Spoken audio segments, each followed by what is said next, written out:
Hey guys, what's up? I'm Noah. This is Analog Resurgence, and today I'm talking about my very first experience with shooting Super 8.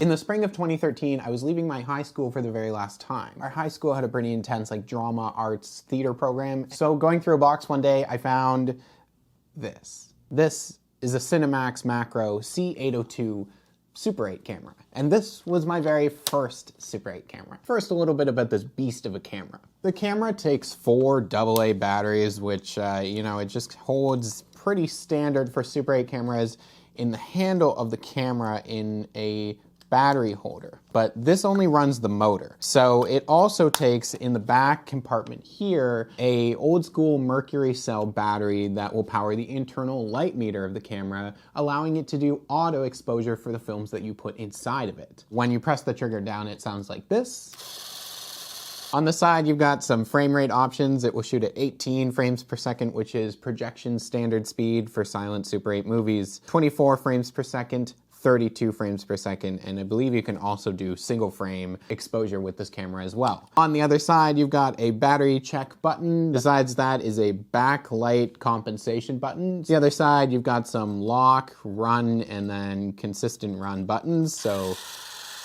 the ability to either do automatic exposure or manual exposure, wherein you can set your own aperture settings inside the camera, again, using the information in the viewfinder. And then on the other side is, of course, the film compartment where the magic happens. You throw in your Super 8 cartridge of 50 feet of film, you just pop it in there, and then you close the door up, and in theory, you're just ready to go. There's also some zoom buttons on the side, and you focus using this. You can also zoom using this as well. Also, there's a footage counter on the side here, which does not work. It is heavy, it is clunky, the handle's a little loose until I tighten the screws every so often. The viewfinder is incredibly dim. It is very hard to focus, but I love this camera and I will never ever part with it. But starting out, I had a lot of the same questions that a lot of people now come to me with. I didn't know whether or not Super 8 film was going to come in a plastic cartridge or on a physical roll. It comes in a plastic cartridge. If it comes on a physical roll, then you've ordered yourself 8mm film and you can't put it in these cameras. Plastic cartridge all the way. And I also didn't know what was available at that time. Now this is 2013, so this is actually not that long ago, and pretty much everything that was available then is available now, including actually brand new Ektachrome. So it's actually like a little bit better to shoot Super 8 now than it was then. But I did know a couple of things. I knew I wanted to find out if the camera worked. I knew I wanted to shoot the film that went in the camera, and I knew I wanted to shoot film that I could put through a projector. The first cartridge of film that I ever shot was a cartridge of Kodak Tri-X black and white reversal film for Super 8 cameras. This is a 200 ISO film, which I probably didn't really understand at the time. So really before all of this started, I was just researching. And the important things that I found out was that Kodak still makes the film, and I need to shoot reversal film if I want to be able to get a positive image back and not a negative, like Vision 3 color negative film. And I found out that in Toronto, they're operated Niagara Custom Lab, which was one of the maybe last film labs in Canada. I didn't really know what was going on. Now, I will also say that I got really lucky a lot of the times in terms of this, because I later found out that, I didn't replace the mercury battery in this camera when I found it in a box. It just was still working. My auto exposure system just worked as soon as I picked the camera up, magically. So I shot that roll over a few weeks at the very end of high school and a little bit over the summer, and I believe October of 2013, I got that 50-foot reel of film back and had it in my hand and projected it for the very first time. And it's very hard to capture that kind of feeling, or exactly even just, the feeling of sitting in a room and projecting film that you've shot yourself and being able to watch it. But I've taken a shot at it.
So here are some of the things that I learned from not knowing anything about Super 8, but just kind of diving into it. It's expensive. It is. The film is pricey. The lab is pricey as well. I got really lucky by having a lab in my country and not far from where I physically lived at the time. So I mean, like, it's not going to be super worth it for everybody, and it's hard to kind of sell that to everybody based on like just my emotional reaction to it, but that's just what this stuff meant to me. If this stuff had never turned out when I shot that first roll in this clunky camera, I would be in a very different position right now. Probably my entire life. I'm doing some more research. I also found out that the camera is really set up to be able to auto-expose a decent variety of film stocks. It's got 4 separate pins inside the film camera here, which your film makes contact with, and it just helps to tell the camera's auto exposure system exactly how to meter the film when it's exposing it. Would I recommend this camera? Not necessarily. Like I said, the viewfinder is very hard to use. Focusing is not easy. It's very clunky. And the auto exposure batteries are kind of hard to rig up sometimes. I would say that like the best roll of film I've ever shot on this camera was the very first one. There has been some decent looking stuff after that, but I've slowly moved on to some better cameras, lighter ones, better viewfinders, or just like better battery solutions for them. But this one just stands as being so significant to me. And the learning process and everything that I just kind of discovered through using it has been so important. I also found out that sometimes labs do take a while to be able to process stuff. Motion picture labs are a different workflow. We're all used to really having this stuff really, really quickly, but also, I mean, you know, it's important to be prepared to wait sometimes for this stuff as well when you're sending your film away to labs. And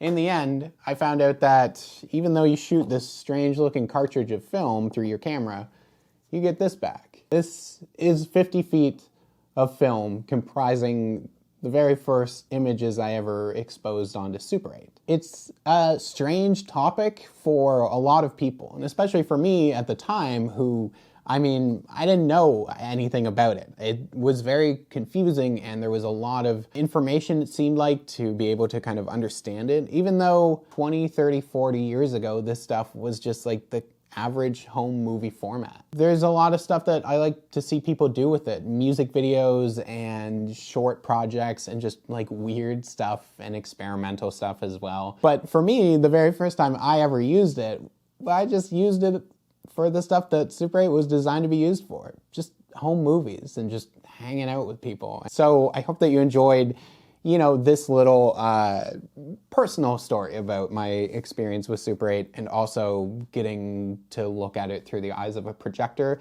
which again is hard to kind of show off on like a video like this. Thank you guys so much for watching and checking this out. And, you know, I just thought that it's interesting to share exactly where some of my passion comes from for this stuff. Yeah, I want to hear about you guys and everybody out there who is shooting their stuff and what makes them passionate about it. Link in the description for the Analog Resurgence P.O. Box if you've got analog stuff, expired film, cameras, blah, blah, blah, whatever, to send along, and I can try and feature it and show it off, talk about it on the channel. And speaking of which, a little bit of mail time. This recently came to me from one of my followers on Instagram, and I will link his Instagram profile down in the description. He is in the UK, and he sent me some this is like dollar store kind of brand consumer film that they have over there, and it is called Power Geek 35mm film. It is color negative. It is an ISO of 200, which is pretty common, but it's 10 exposures. I don't know if it's currently like widely available over there. It means that they're probably taking existing film and cutting it down to be able to just make small, cheap rolls of this stuff. Anybody with experience shooting Power Geek, let me know, of course, down in the comments. The information online suggests maybe it's rebranded Fuji C200, which I've taken a look at on the channel, or maybe rebranded expired Agfa Vista 200. Who knows? Power Geek, 35mm, 10 exposure, 200 ISO, color negative film. So thank you guys so much for watching, and I will see you guys soon.